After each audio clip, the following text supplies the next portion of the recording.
Quem levou o celular?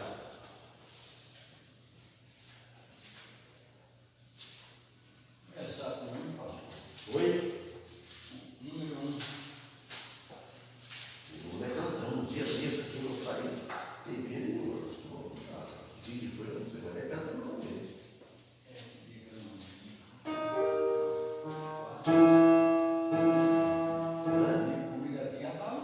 Ah, foi quarta-feira que estava no escuro.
152 então.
Eu não me lembro bem onde eu parei o livro de Atos, porque quarta-feira passada não preguei o livro de Atos.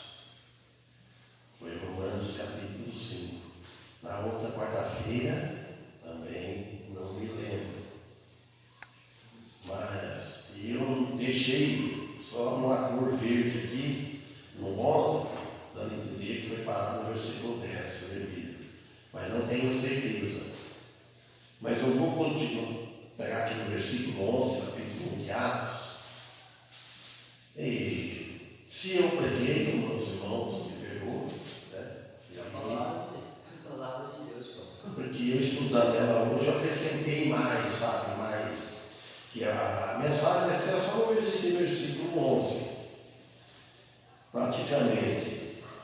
Então, e aí acrescentei mais passagem, referência que trata desse versículo 11 aqui. Então, vamos ver. Versículo 11 de Atos dos Apóstolos, capítulo 1. É para frente do Evangelho de João e antes do livro de Romanos. Agora, depois tem várias passagens. Vamos em Lucas, não lembro mais agora no momento, e Mateus, talvez. Mas vamos começar a ler aqui e explicar sobre o versículo 11. Depois vamos estudar mais sobre este versículo. Olha o que ele diz aqui. Os quais lhe disseram, essas pessoas que estavam, os olhos que ficavam com os olhos fitos nos céus. A gente vê aqui no versículo 10, tudo olhando assim para os céus, né? Enquanto Jesus subia. Você imagina que privilégio que eles tiveram. Talvez eles mesmo assim vendo, a gente não sabe o que passou dentro na mente deles, né? Que eles não tinham tanto os discípulos, o povo, eles não tinham conhecimento, talvez, como nós temos hoje. Primeiro que nós temos o Espírito Santo habitando em nós, e nós temos relato todo. Nós temos relação. Achei. Eu estou explicando antes de ler o versículo 11, explicando o versículo 10. Imaginando, né, como eles, e aquele privilégio que eles tiveram, talvez não ficaram tão ansiosos, não sei, né? Vendo o mestre dele ressuscitado subindo aos céus. Se acontecesse isso hoje, não sei, bom, o povo ficava bem abalado, né? Não sei se convertia muito, mas qualquer coisa que acontece nos altos, assim, fica uma notícia esparramada para todo lado, porque até não tinha mídia, televisão, né? Não tinha internet, não tinha telefone, celular, só por escrito, né? Não tinha essas coisas de hoje. Então aqui no versículo 11, os quais lhe disseram, homens galileus, por que estáis olhando para o céu? Este Jesus, que dentre vós foi recebido em cima do céu, há de vir, assim como para o céu o viste ir. Primeiro, irmãos, eles estavam olhando para o céu, olhando para o céu e olhando, quer dizer, da onde Jesus, o Senhor Jesus, ele tinha descido, de onde ele veio e onde ele tinha ido. Mas, se nós também devemos, não no olhar físico, vamos dizer assim, né? No olhar espiritual, fazer como eles, ficar olhando para os céus. Não olhar com o olho como, não dizendo olho físico, não ficar com o olho da fé, no olho dos olhos da alma, do coração da alma. Não ficar olhando para as coisas terrenas. Porque muita gente está olhando para as coisas aqui. É um olhar passagem curta isso aí. E nós devemos fazer que nem ele, olhar mais para os céus, quer dizer, nas coisas, pensar nas coisas espirituais, né? E aqui nós vemos também uma prova mais clara de todos, né? Que assim como Jesus subiu, ele vai voltar para buscar os remidos, os salvos, aqueles que aceitaram o seu convite. Vinde a mim. Você não precisa ir lá, que você sabe de cor, mas eu escrevi aqui em Mateus, capítulo 11, 28 a 30, diz assim, vamos raciocinar bem. Jesus disse assim, vinde a mim, todos os que estáis cansados e oprimidos, e eu vos aliviarei. Então nós sabemos, quando Jesus disse isso para eles, ele disse isso hoje, vale até no dia de hoje. Esse cansados não é cansado de trabalhar, não é cansado físico. Esse oprimido aqui também não é fisicamente. Não é que você vai aliviar você fisicamente, nós fisicamente. Ele fala assim para o povo que estava cansado, a alma cansada, que tem aquela música sacra, né? Que não é hino, né? Ela chama música sacra, que muitos cantam ela, a alma cansada. Então a alma cansada de sofrer, a alma de tristeza, o mundado.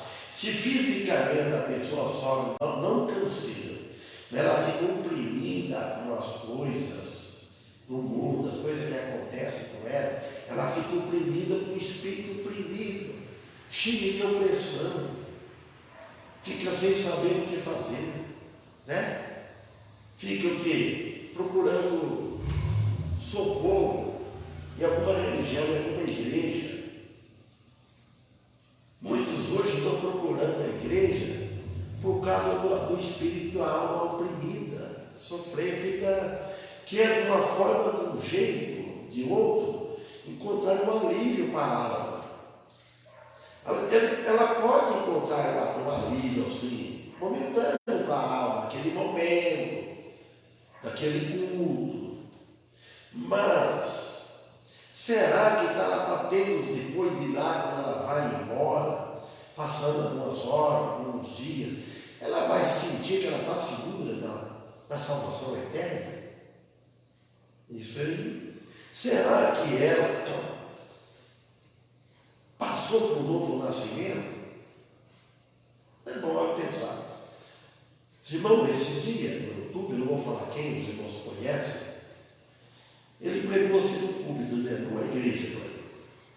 Ele disse assim, eu não vou pregar mais para crente batedor de cartão, e não vou pregar para crente que esquenta banco. Mas, e eu pensando sem a intenção dele, eu pensei, comecei a refletir isso. Por que ele disse isso? Porque a gente precisa ouvir gente muito falar isso, né? Mas eu descobri algo mais aí. O que ele quis dizer? Se ele prega na igreja livre de jeito, ele está pregando em outra. O que vocês pensam? O que ele quis dizer com isso? Eu achei uma coisa fundamental. Se for o que eu estou pensando, acredito que sim. O que ele quis dizer isso? Aí eu comecei a pensar, o que significa bater cartão? Que eu já fiz isso há alguns anos lá em Bauru. Quem bate cartão, o que ele faz? Ele bate para entrar, então ele bate cartão, digita, né? Não me lembro mais. Lá na digital, né? Começou a passar no cartão, depois modificou. Vai evoluindo, né? Você vai almoçar, você volta. Então você é um trabalhador frequente, né? Não é? Ele é um batedor de cartão, ele não perde dias. Eu passava meses e meses e não faltava. Bom, aí então vão entender isso, que é aquele crente que não falta da igreja dos cultos. Ele está sempre ali, um batedor de cartão. Penso que ele usou dessa maneira. Então quer dizer, e o que esquenta pano? É praticar a mesma coisa que está frequente nos cultos, está esquentando o pano. Então o que ele está aqui dizer? Prega para os visitantes, os ímpios. É porque eu estou aqui todo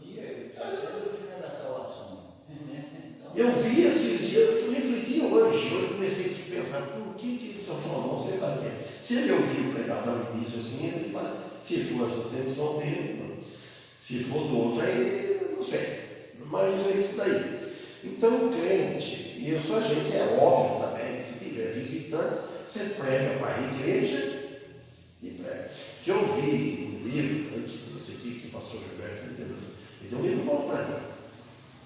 Se fosse aquele livro que ele disse, o pregador não pode postar no púlpito. O pregador não pode, o pastor, o pastor do pregador, ele não pode fazer nada que distrai a pessoa, a atenção do ouvinte. Ele não deve sair atrás do púlpito, para a pessoa ficar fixo na mensagem. Se ele começar a sair e anda, prega. Esse é o pastor Gilberto, então ele tem até hoje, eu acho.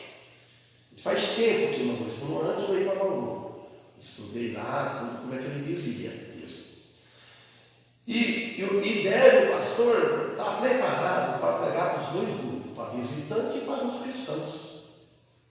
Ele deve estar preparado para fazer que não canse. Isso aí já é difícil, né? Não canse o ouvinte. Então aqui, quando Jesus disse, vinde a mim, todos que estáis cansados, não citam o pastor Gilberto, que é uma coisa que foi, não é criticando ele, eu estou louvando ele. Agora o outro fica em dúvida, não posso falar o nome, não dele. Vinde a mim, porque todos que estão cansados. Então Jesus fez um convite. E eu estou pregando ele, muitos estavam ouvindo, eu sei que ouve, vai, que Jesus está convidando. Os que estão cansados e oprimidos, eu vos aliviarei. Então quem vai para Jesus sobre salvação, ele está aliviado. Mas não estou aqui procurando salvação. Nem estou pregando para os irmãos que tem salvação. Nós temos que procurar santificação. Isso aí nunca vai chegar no teto. Vai, eu alcancei o último degrau, não tem mais. Aprendizado, né? Santificação, sempre nós estamos. Como é que tem? Então a palavra que a pessoa fala, deixa a desejar. Vai, sério, você tem que estar melhorando.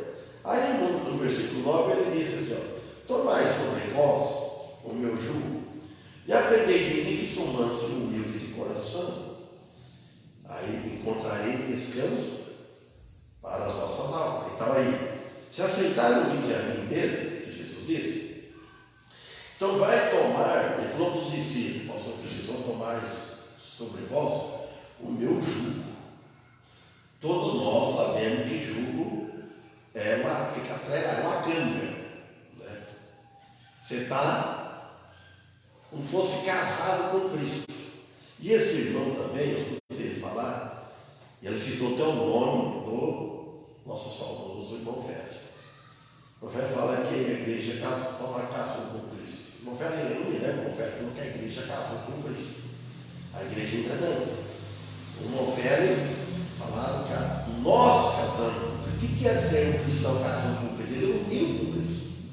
Ele fez um casamento com Cristo, mas a igreja não, ele é noivo. Ela está aguardando, ela vai casar, fazer um casamento só na vida dele. O noivo, né? E ela vai tudo enfeitada, aliada, assim por diante. Então, o jugo de Cristo. Ele fala, tomai sobre vós o meu jugo, e aprendei de mim, que sou manso e humilde. Humilde de coração. Isso aí é difícil. Precisa aprender com Cristo. Cada vez mais, né, devemos procurar ser mais humilde. A humildade, o orgulho de ser uma pessoa que confia em si mesmo, nós quebramos isso. Ainda tem aquele orgulho de não, eu me salvo porque eu sou bom, eu faço boas obras, etc. Então esse orgulho o cristão não tem. Ele é humilde. Mas humilde de coração, tem um coração quebrantado, um coração amoroso, um coração perdoador, que perdoa fácil, um coração que não odeia, que se no cristão tiver um coração, dizer que é cristão, ele tiver um coração que odeia, sabe, aquele ódio mesmo, você ficar com ira, a ira, ela pode se tornar pecado. Viu que Jesus disse, não põe o sol sobre a vossa ira. pôr o sol sobre a vossa ilha, eu lembrei visivamente agora. E esse sol, que significado que é? Que não põe o sol sobre a sua ilha. Eu pensei numa coisa agora que tem muita lógica. Porque às vezes você pode passar, ficar o dia todo pôr o sol, esse sol, você fica muito, às vezes você leva um dia, 2 dias, 3 dias, para um ótimo, não deve? Mas pense bem, irmão, pode ser também quando pôr o sol, quando você fechar os olhos e partir deste mundo sobre a sua ilha, morrer sem perdoar, aí é complicado. Ele pode sofrer as consequências graves. Talvez, se ele é um salvo, ele não vai para o inferno, mas pode passar algo, pode ser isso. E ele fala assim: irai e não pequeis. Também tem ensinado para as pessoas aqui na igreja e nas casas, quando diz irai, não pequeis, é o seguinte: às vezes qualquer cristão deve irar com o pecado. Você ira, você não pode ficar irado com o irmão, mas você ira com aquilo que ele está fazendo. Mas não pequeis, que a pessoa, quando ira, fica irada, a tendência dela que é xingar, é falar algo que ofende a Deus, ou a imagem de Deus. Você xinga a pessoa. Filho de uma mãe, muitos têm costume de falar, o outro nome é cristão, não fala, mas muitas outras coisas. Fala muitas coisas. Então aí você irou e pegou, falou coisa grave, não deve fazer isso. Aí ele fala: encontrarei descanso para as vossas almas. O descanso não é fisicamente, é a alma nossa está descansada no Senhor, nosso espírito está descansado, seguro na salvação de Cristo. Nós estamos seguros nesse repouso, no sacrifício de Cristo na cruz, sabe, seguro, a fé, com aquela confiança total no sacrifício de Cristo, que foi válido para pagar o pecado de toda a humanidade.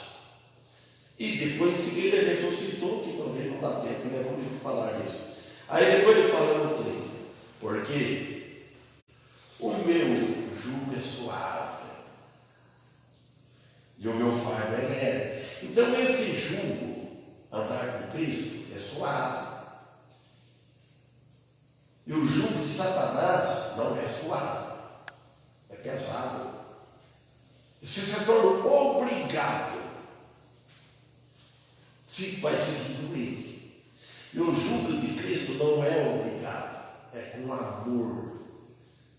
Andando, não falar jugo, tem que estar atrelado, é a par. Não pode deixar Jesus para trás, ou Jesus.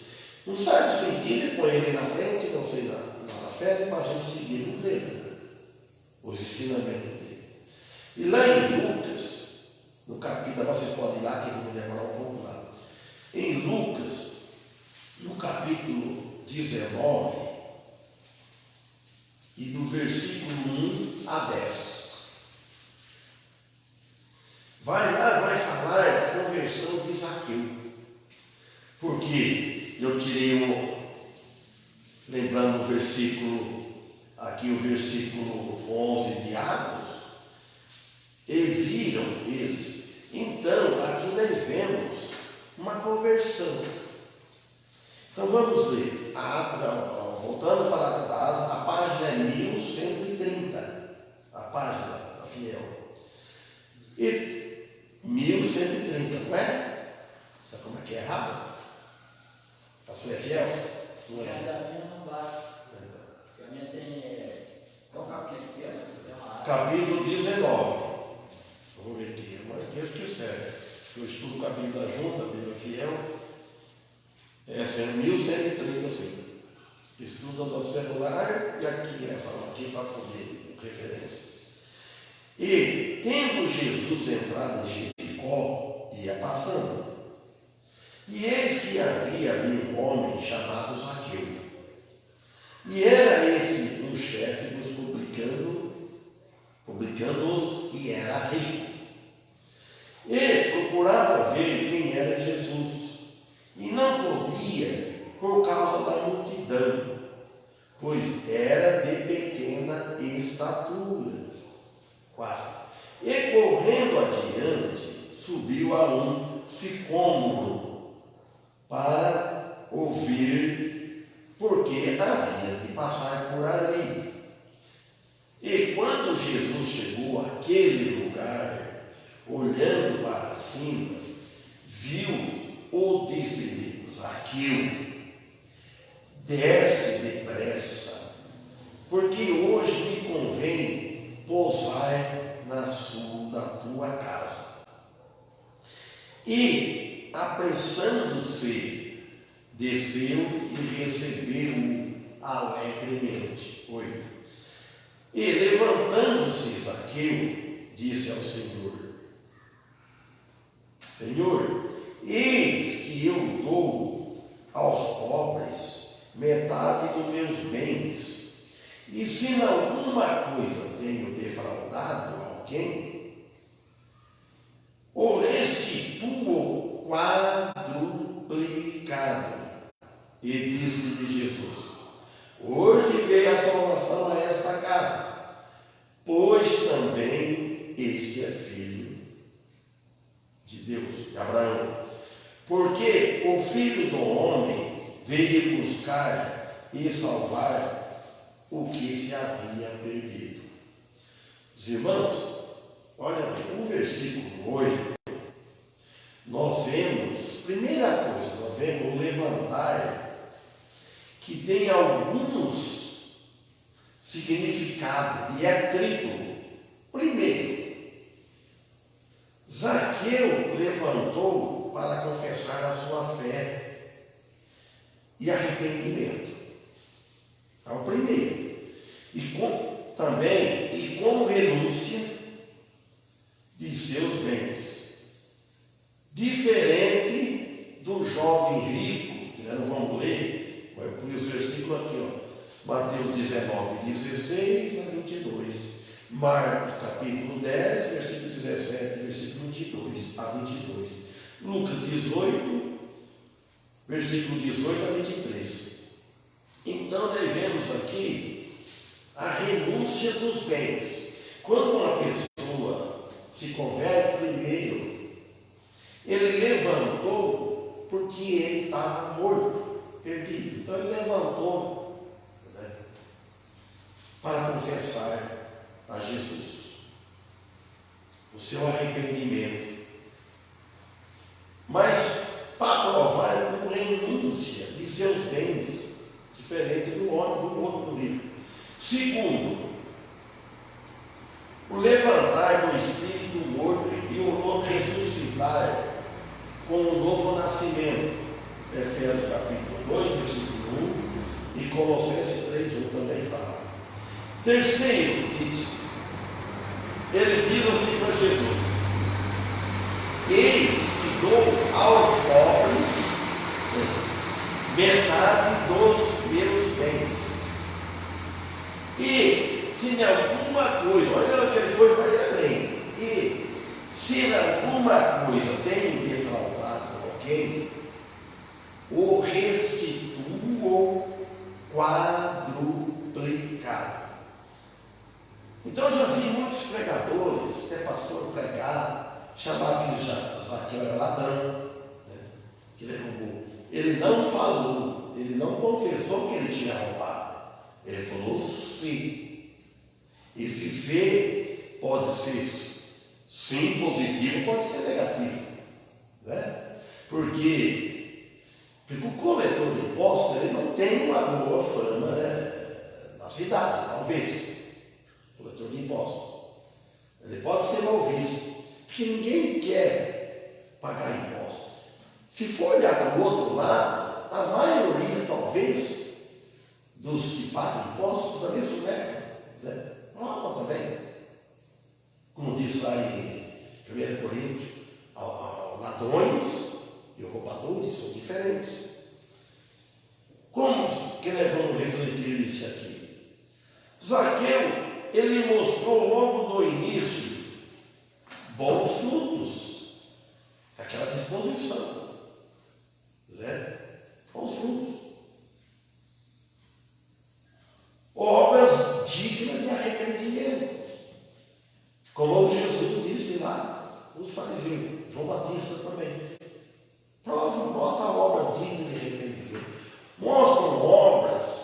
você olha, ela merece um crédito na confiança, né? Que a pessoa está arrependida.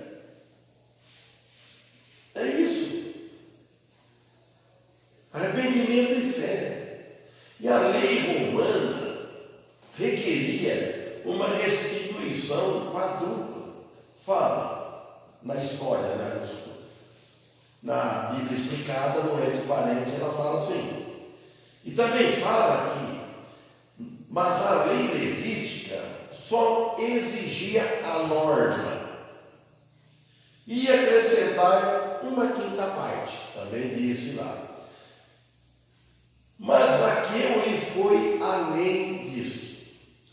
Ele foi baseado, diz lá aquele judeu, José, tem outro nome, né, na outra língua. Em Números, capítulo 5, versículo 7, ele se expôs esta medida, vocês que não colocam 10 vezes que atua, até uma versão mais clara, Número 5, 7, né, se pudesse ler.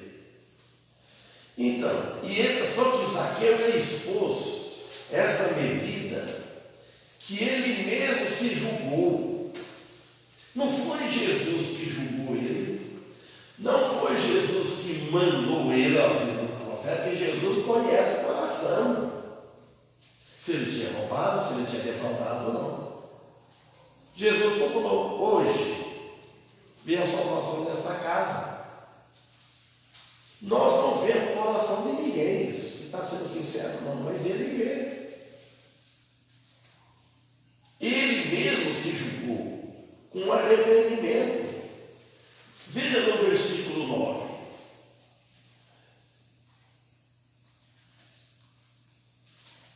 Achou? Então vou continuar a ler o versículo 9, para já separado. Olha no versículo 9. E disse-lhe Jesus, Jesus disse, hoje veio a salvação a esta casa, pois também este é filho de Abraão. Olha, hoje veio a salvação nesta casa. Este também é filho de Abraão.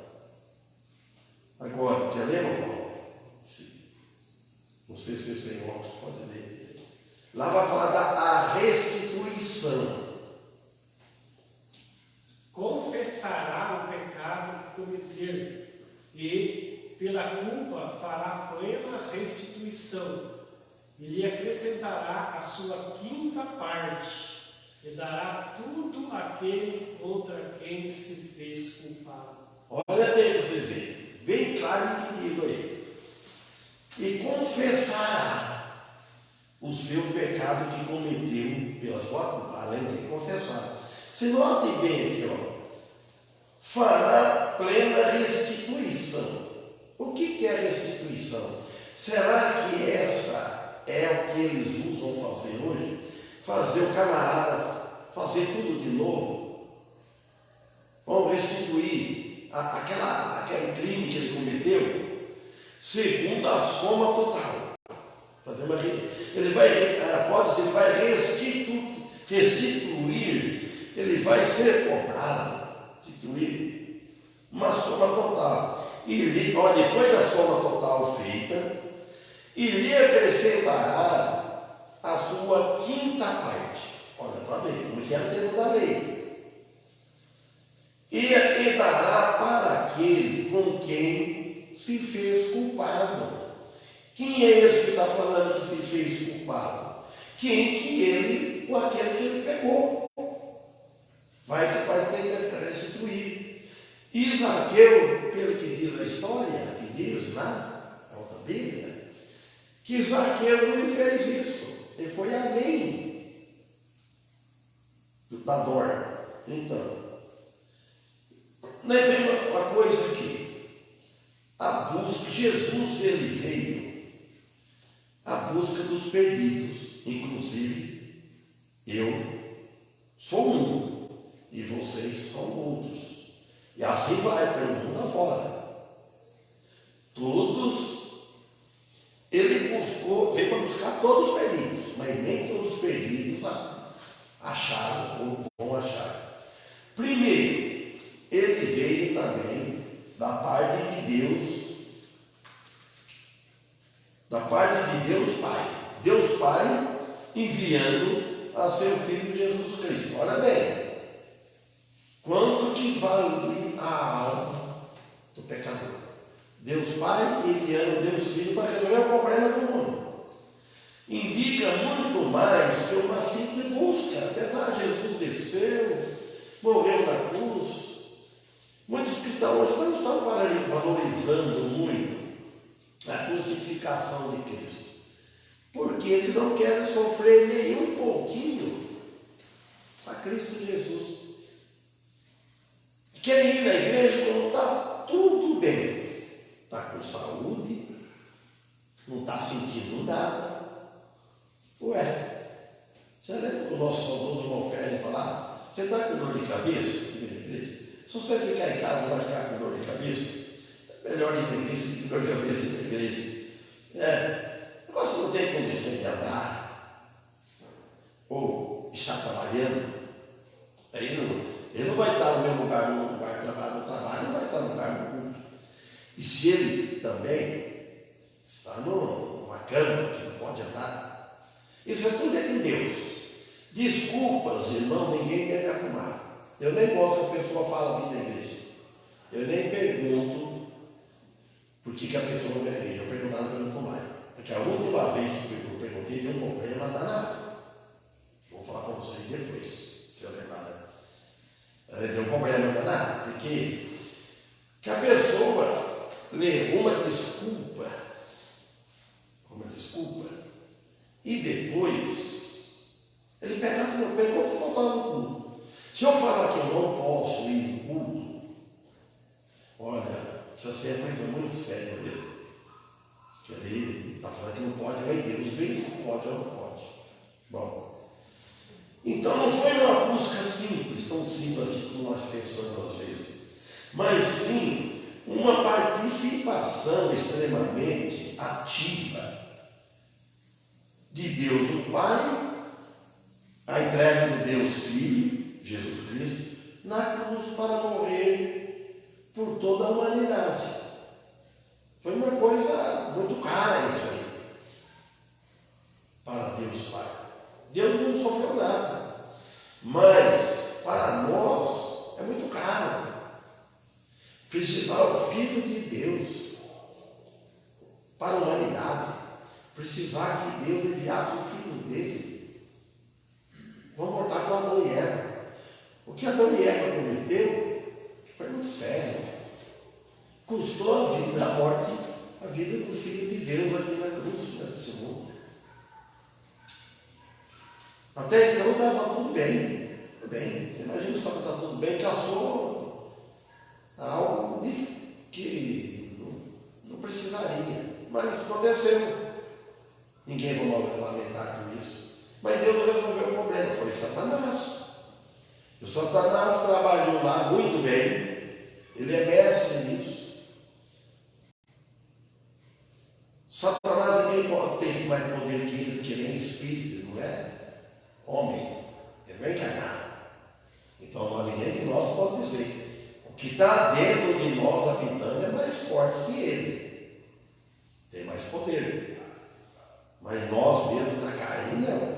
É só no poder de oração. Então Jesus, quando ele chegava em um lugar, ele deixava um lugar de melhores condições de como ele tinha encontrado. Isso é óbvio. E assim nós também devemos, quando nós chegamos num lugar, devemos deixar um lugar melhor que enquanto, talvez pelo nosso testemunho, talvez por uma palavra que nós falamos de Cristo, talvez pelo modo de nós agirmos. É isso aí. Melhor assim, você vai mudar aquele lugar? Não. Melhor do que você deu o testemunho de Cristo, não, antes não tinha. Um lugar estranho que você nunca foi. Ontem mesmo na viagem, que eu estava contando aquela hora,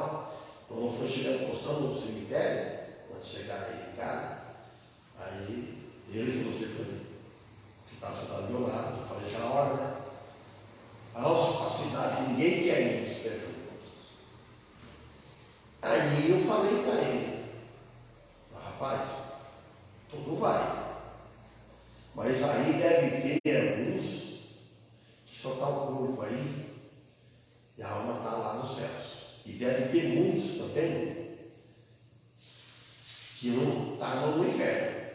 Ele falou, mas é? Aí o outro falou assim, prega, não pode falar assim, porque você não compreende. Quando você vai falar, pregar, e o outro fala, não fala mesmo, pastor, ô Paulo, fala mesmo, fala. Não deve ser a pista, né? Você já põe fogo. Mas graças a Deus deu certo. Aí eu falei, quem morreu com Cristo, ele vai ressuscitar na primeira ressurreição. Aí expliquei, explicando. Então é isso aqui. Agora, quem morreu sem Cristo, não vai ressuscitar, vai lá 1000 anos depois. Mas vai ser jogado no inferno? Vai lá. Já está lá no inferno. Ele já está lá. Então essa viagem foi proveitosa nessa parte, vi. Que expliquei para ele como ele está vivo aqui, eles conscientes aqui. Procurar fazer um conserto com a vida, né? Nesse mundo. Porque depois que viver ali não tem mais jeito, não. Aí acabou. Aí, o que ele fez aqui, ele fez. O que agora não tem mais jeito, não tem mais. Já foi no lugar. Aí eles entenderam o caso do rico e Lázaro, que conta a história deles. A história não é uma coisa acontecida. Então, irmãos, vamos parar aqui. E não terminemos aqui ainda. Na quarta-feira que vem, se Deus permitir, nós termina essa parte, explicação, tem mais passagem ainda.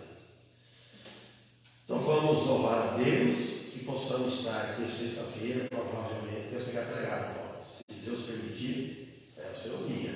Eu acho que é. Mas se o Daniel vir, né? Eu já combinei, desculpa, não tinha lembrado. E aí eu expliquei bem para ele a situação, como que é, para ele, bem, várias coisas. Então, porque ele veio aquele dia, desconfiei que veio, eu falei para ele, que tinha falado com o Daniel, e eu expliquei como é que é a situação, que deveria ser, mas eu não consegui. Que a pessoa deve vir no culto também, não só ver, só vou lá para pregar, fica no caso de outra pessoa, eu falei para ele. Uma coisa só que vai, quer ensinar e não quer aprender, não quer ouvir, não está bem assim, tá bom? Vamos louvar a Deus.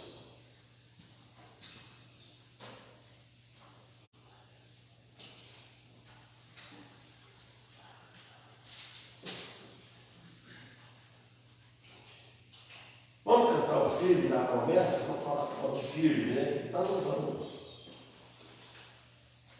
ficar cada vez mais firme na promessa de Jesus.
Paulo termina com oração.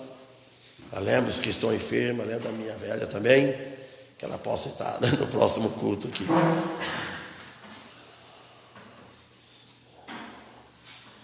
Senhor, mais uma vez, nós agradecemos por tudo que aqui foi realizado, né? Especialmente pelo estudo da sua palavra, né? pela exposição, né? E por tudo que o Senhor tem feito por nós, né? Por ter nos feito entender o plano da salvação de Cristo Jesus, né? E nos ter dado fé. E pedimos, né, por essa igreja, pelos próximos cursos, né? Pedimos que cada um dos membros dela que possamos estar aqui, né? E os que estão doentes, que o Senhor possa estar abençoando, livrando, né, do mal, especialmente a esposa do pastor e ele também, e todos que estão necessitando, né, da sua ajuda nesse momento, nessa área, da saúde. E agradecemos, né, por Cristo, né, pela salvação que temos em Jesus Cristo, e que possamos, né, sempre contribuir onde o Senhor nos enviar. Tudo isso nós pedimos e agradecemos em nome de Jesus. Amém. Amém. Os irmãos, tem um assistindo aqui, que é parente da minha sogra. João Ivo está assistindo.